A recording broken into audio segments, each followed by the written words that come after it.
Alright, the next thing we're going to do is we're going to reassemble our bolt. We have the bolt body, carrier, whatever you'll call it. Then you have your firing pin. And you have this little groove back here at the back of the firing pin, like so. That little piece right there just rests in. And you can flip it over like so.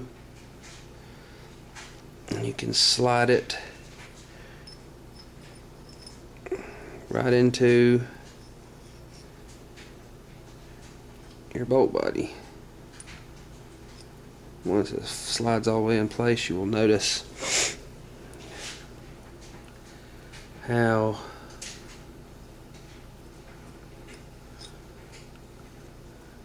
it'll go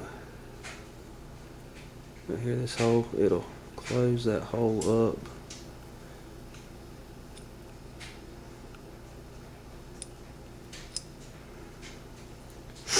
When you see it goes through,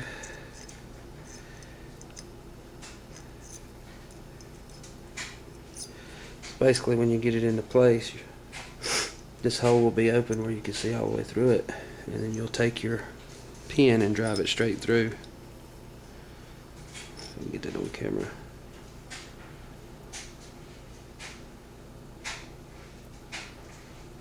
So that'll go.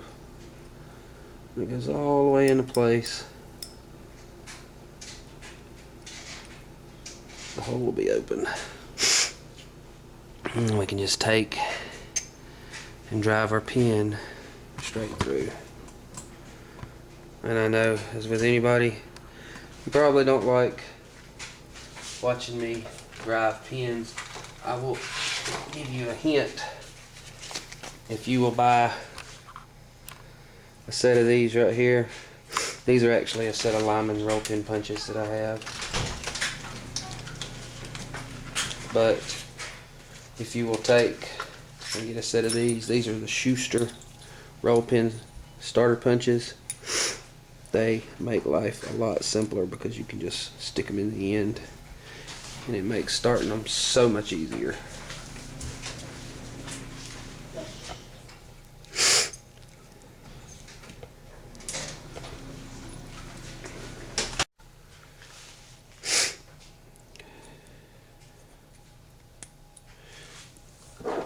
Alright, just take this roll pin starter punch,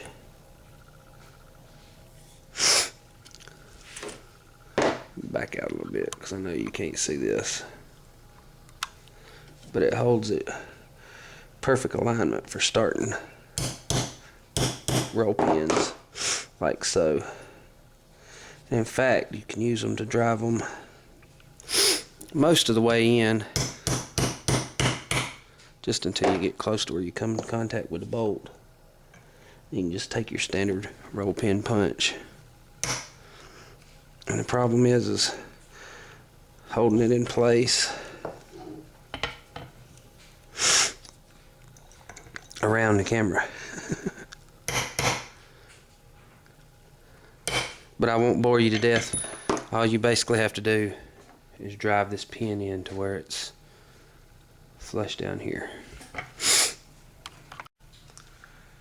Alright guys, so our drove in roll pin should look like so. Pretty even on both sides for our extractor go back across. And alright, we've got our bolt firing pin back in. Now we have to put in our little recess place back here. I don't know what this is called. Let's see what this part is called. This is a rear firing pin, and if you look, it's flat on one side. You know, it has a cutout for the pin. And if you look down through here, you can see that it has a flat spot on the pin. Basically, this acts like a block. So basically what you'll do is you'll stick this right in the end here. You'll see it'll come in contact with that part of the firing pin. You just take your little small punch and press that little spring down. just enough to get it underneath the firing pin, the rear firing pin, like so. And you'll slide it into position.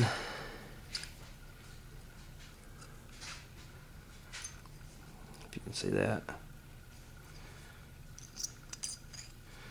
You have a hole all the way through there. And that is where you will put your next roll pin punch. So we've got that where we want it. You see how it's sitting up at the canted angle where it's not lined up inside the firing pin. So we'll take our roll pin starter punch,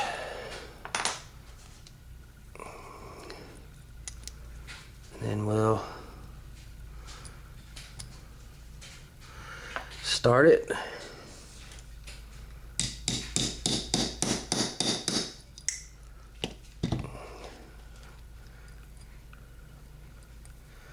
And again, this is very hard to do around the camera, so I will try to keep it in frame, but I'll make no promises.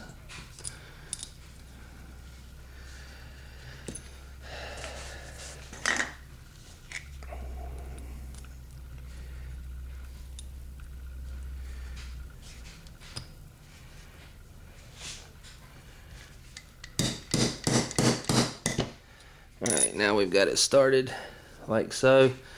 We will just take our 3/32 inch roll pin punch and drive that pin on straight on through into its orientation place.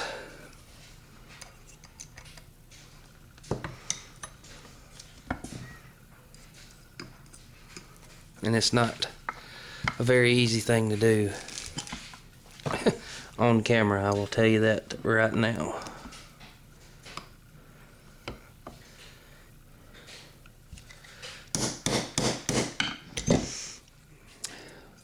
But I'm going to drive this pin in till it's just centered between this hole and this hole.